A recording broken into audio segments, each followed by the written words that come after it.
ఇప్పుడు మనం అమోర్టైజ్డ్ ఎనాలిసిస్ గురించి డిస్కస్ చేద్దాము. ఫస్ట్ ఈ అమోర్టైజ్డ్ ఎనాలిసిస్ అంటే ఏందో చూద్దాము. సో తర్వాత ఈ పాయింట్స్తో డిస్కస్ చేద్దాము. మన దగ్గర లెట్ us assume దట్ ఒక అల్గారిథం ఉంది. ఆ అల్గారిథంకి మనం టైం కాంప్లెక్సిటీ ఫైండ్ అవుట్ చేయాలి. సో అల్గారిథం అంటే సెట్ ఆఫ్ ఇన్స్ట్రక్షన్స్. సో ప్రతి ఇన్స్ట్రక్షన్ అనేది ఒక ఆపరేషన్ని పర్ఫామ్ చేస్తుంది. లెట్ us assume దట్ అల్గారిథంలో 10 ఆపరేషన్స్ ఉన్నాయనుకోండి, అంటే 10 ఇన్స్ట్రక్షన్స్ ఉన్నాయనుకోండి. సో 10 ఇన్స్ట్రక్షన్స్ ఉన్నాయి కాబట్టి ప్రతి ఇన్స్ట్రక్షన్ ఒక ఆపరేషన్ పర్ఫామ్ చేస్తుంది కాబట్టి సో 10 ఆపరేషన్స్ ఉన్నాయి. So out of all those 10 operations assume that one operation is very very expensive, whereas remaining 9 operations are very very cheaper. Expensive ante endi, it will takes more time for executing that operation or instruction. So cheaper instructions ante endi, it will takes less time. Tarvata expensive operation execute cheyadaniki 10 time units kavali anukondi. Cheaper operation perform చేయడానికి ప్రతి cheaper operation perform చేయడానికి ఒక time unit కావాలి అనుకోండి. So ఇక 9 operations ఉన్నాయి కాబట్టి 9 into 1, so totally 9 operations కావాలి. ఇప్పుడు మనం ఏం చేద్దామంటే దీనికి worst case time complexity find out చేద్దాం. సో వరస్ట్ కేస్ అంటే ఏంది, ఉన్న అన్నిట్లో ఏది పెద్దదే అది అవుతుంది. ఇక్కడ మనకి ఫస్ట్ ఆపరేషన్కి 10 ఉంది, వేరియాస్ రిమైనింగ్ 9 ఆపరేషన్స్కి ఇట్లా 9 ones ఉన్నాయి. సో అన్నిట్లో పెద్ద వాల్యూ ఏంది 10. కాబట్టి worst case time complexity of this algorithm ఏమవుతుందంటే ఆర్డర్ ఆఫ్ 10 అవుతుంది. వేరియాస్ అమోర్టైజ్డ్ ఎనాలిసిస్ యూజ్ చేసి ఏం చేస్తామంటే average cost of N operation perform చేస్తాం. ఓకే, సో యావరేజ్ కాస్ట్ అంటే మనం ఏం చేయాలి అంటే సో మొత్తం ఎన్ని ఆపరేషన్స్ పర్ఫామ్ చేస్తున్నామో దాన్ని సమ్ చేసి టోటల్ నెంబర్ ఆఫ్ ఆపరేషన్స్ రాయాలి. సో ఇక్కడ 1 ఆపరేషన్కి 10 కావాలి, వేరియాస్ రిమైనింగ్ 9 ఆపరేషన్స్కి 9 కావాలి. సో 10 + 9 అంటే ఎంత 19. So total number of total operations అనేవి 19 వస్తుంది. బై ఎన్ని ఆపరేషన్స్ ఉన్నాయి మనకి 10 ఆపరేషన్స్ ఉన్నాయి. సో 19/10. సో 19/10 అంటే ఎంత వస్తుంది 1.9 వస్తుంది. సో ప్రీవియస్గా మనకి ఫస్ట్ కేసు ఎంత వచ్చింది, ఆర్డర్ ఆఫ్ 10 వచ్చింది. వేరియాస్ అమోర్టైజ్డ్ ఎనాలిసిస్ యూజ్ చేస్తే మనకి ఆర్డర్ ఆఫ్ 10 నుంచి ఆర్డర్ ఆఫ్ 1.9కి రెడ్యూస్ చేసాం. సో ఇది దీని యొక్క మేజర్ అడ్వాంటేజ్. ఇప్పుడు చూద్దాం points. Amortised analysis is a technique used to find the average cost of N operation over a sequence of operations. So ఇది మనకి major over a sequence of operations when one operation is expensive and most of the operations are cheaper.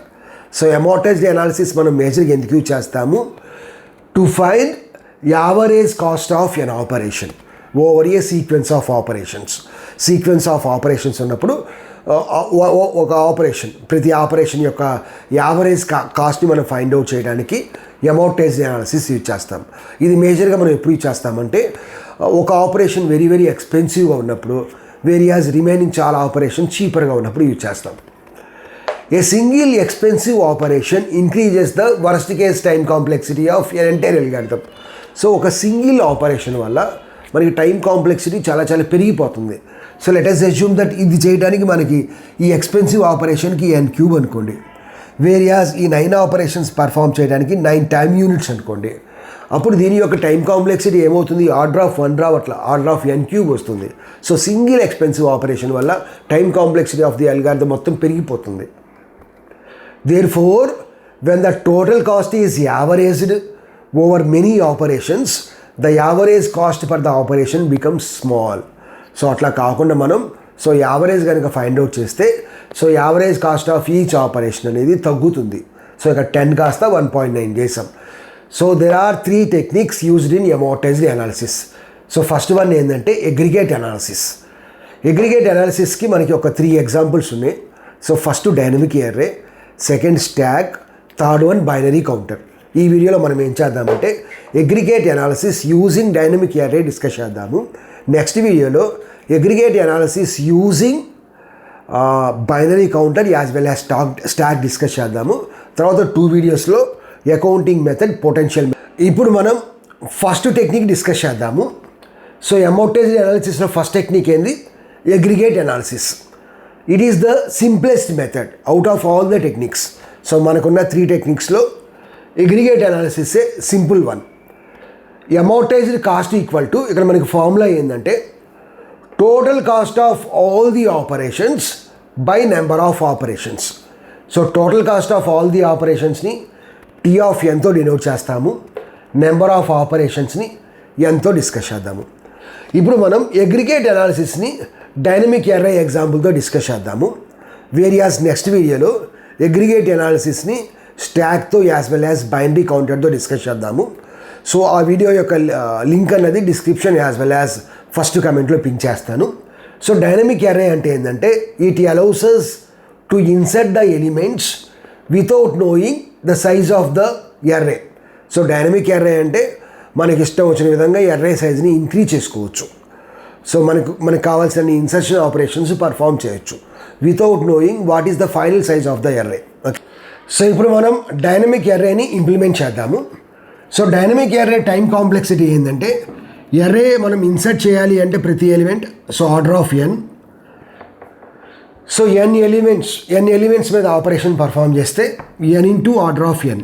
అంటే dynamic array యొక్క worst case time complexity అనేది order of N into N means N square. So order of N square వస్తుంది. ఇప్పుడు మనం ఏం చేస్తున్నామంటే amortised analysis use చేసి order of N square నుంచి తగ్గిస్తున్నాం. సో క్యాలిక్యులేట్ చేద్దాం. సో డైనమిక్ ఎర్రే అంటే ఏంటంటే, మనకు కావాల్సిన ఎలిమెంట్స్ మనం ఇన్సర్ట్ చేసుకోవచ్చు. సో దానికి మనం పర్ఫామ్ చేయడానికి ఐ అనే ఒక ఇంప్లిమెంట్ చేయడానికి ఐ అనే ఒక ఇండెక్స్ తీసుకున్నాను. ఐ అంటే ఇన్సర్టెడ్ ఎలిమెంట్. తర్వాత size of the dynamic array, తర్వాత కాస్ట్, దాని ప్రతి ఆపరేషన్ యొక్క కాస్ట్ ఎంతో చూద్దాం. ఓకే, ఇనిషియల్గా మనం 1 ఇన్సర్ట్ చేస్తున్నాం అనుకోండి. Initially dynamic array size is 1. So 1 empty location ఉంటుంది. దేన్ని ఇన్సర్ట్ చేస్తున్నాం? 1 ఇన్సర్ట్ చేస్తున్నాం కాబట్టి 1 ఇన్సర్ట్ చేయండి. ఇప్పుడు దీని యొక్క కాస్ట్ ఎంత అవుతుంది? ఒక ఎలిమెంటే ఇన్సర్ట్ చేస్తున్నాం కాబట్టి దాని యొక్క కాస్ట్ 1 అవుతుంది. ఇక్కడ రూల్ ఏంటంటే if dynamic array is not full then the cost is 1. Whereas if dynamic array is full, then the cost is calculated using 3 steps. First మనం ఏం చేయాలి అంటే double size of the array. Next ఏం చేయాలంటే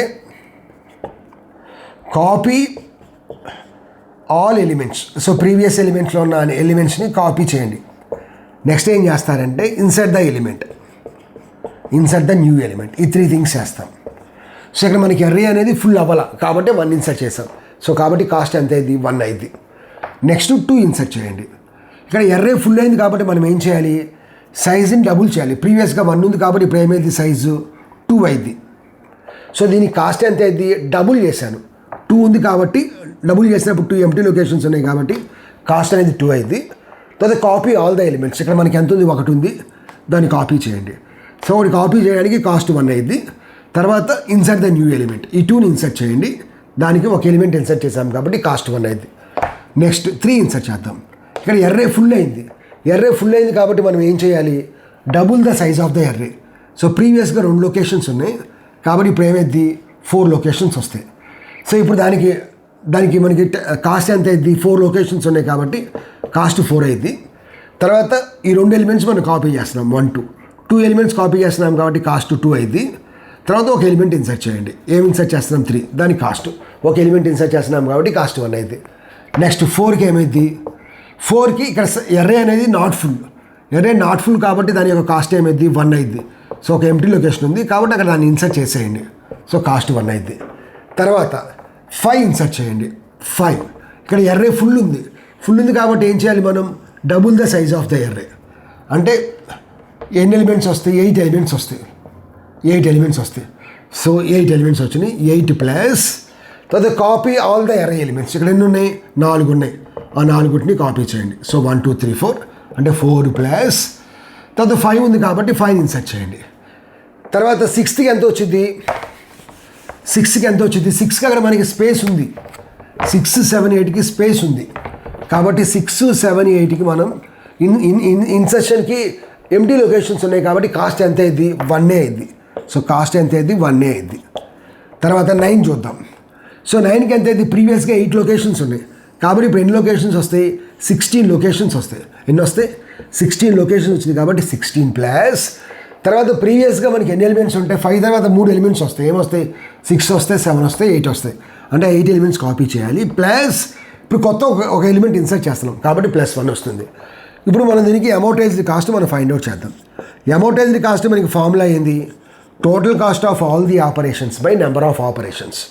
so first దాని cost ఎంత first ఎలిమెంట్కి 1, second ఎలిమెంట్కి ఎంత 2 + 1 + 1, third ఎలిమెంట్కి ఎంత 4 + 2 + 1, ఫోర్త్ ఎలిమెంట్కి ఎంత 1 ప్లస్, ఫిఫ్త్ ఎలిమెంట్కి ఎంత 8 + 4 ప్లస్ ఒక ఎలిమెంట్ ఇన్సర్ట్ చేస్తున్నాం 1 ప్లస్ నెక్స్ట్ సిక్స్త్ ఎలిమెంట్కి 1, సెవెంత్కి 1, ఎయిత్కి 1, సో నైన్త్కి ఎంత 16 + 8 + 1 ఇట్లా మనకి సిరీస్ అనేది వస్తుంది. ఇది ఎంత అయింది total cost by number of operations కాబట్టి ఎంతో డినోట్ చేస్తున్నా. సో పైన క్యాలిక్యులేట్ చేస్తా దానికోసం ఈ స్పేస్ని అరేంజ్ చేస్తున్నాను. సో ఇప్పుడు మనం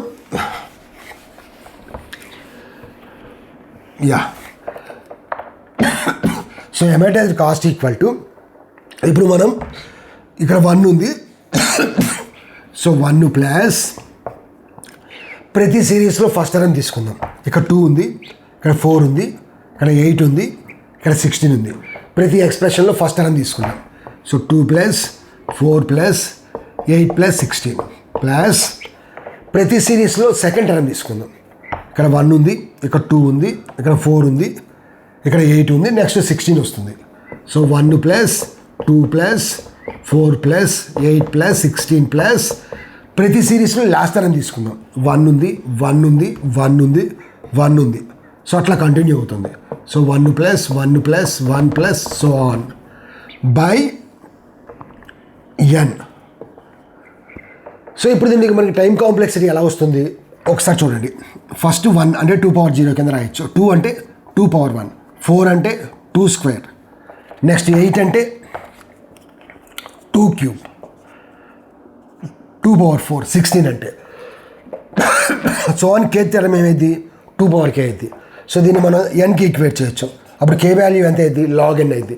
సో దీనికి time complexity log n plus ఇది కూడా సేమ్ సిరీసే కాబట్టి log n 1 + 1 + 1 + సో ఆన్ అంటే సో n టైమ్స్ 1నే మనం రిపీట్ చేస్తున్నాం కాబట్టి దాని యొక్క టైం కాంప్లెక్సిటీ n అయింది by n. So log n + log n అంటే 2 log n + n by n. ఇక్కడ log n nలో మోస్ట్ డామినెంట్ టర్మ్ ఏంది n, బికాజ్ n వాల్యూ 8 అనుకోండి అప్పుడు log n ఎంత అయింది log 8 అంటే ఎంత log 2^3, 8ని 2^3 కింద రాయొచ్చు అంటే 3 అయింది. సపోజ్ n వాల్యూ 16 అనుకోండి log 16 అంటే ఎంత అయింది log 2^4 అంటే 4 అయింది అంటే n value most dominant term కాబట్టి దీన్ని మనం ఇగ్నోర్ చేయొచ్చు n. సో టైం కాంప్లెక్సిటీ ఇక్కడ మనం స్టెప్స్ కౌంట్ చేస్తున్నాం కాబట్టి order of n by n. So దీన్ని మనం n టైమ్స్ డివైడ్ చేయొచ్చు. సో n అంటే n × n, సో 1 వస్తుంది. సో అంటే దీన్ని మనం ఆర్డర్ ఆఫ్ 1 కింద రాయొచ్చు. సో ప్రీవియస్గా దీని యొక్క టైం కాంప్లెక్సిటీ ఎంత డైనమిక్ అర్రేకి ఆర్డర్ ఆఫ్ n². ఇప్పుడు మనం ఏం చేసాము అమౌంటైజ్డ్ కాస్ట్ యూజ్ చేసి n² నుంచి 1 కింద రెడ్యూస్ చేసాం. నెక్స్ట్ వీడియోలో ఏం చేద్దామంటే అమౌంటైజ్డ్ అనాలిసిస్ని stack as well as binary counter use చేసి డిస్కస్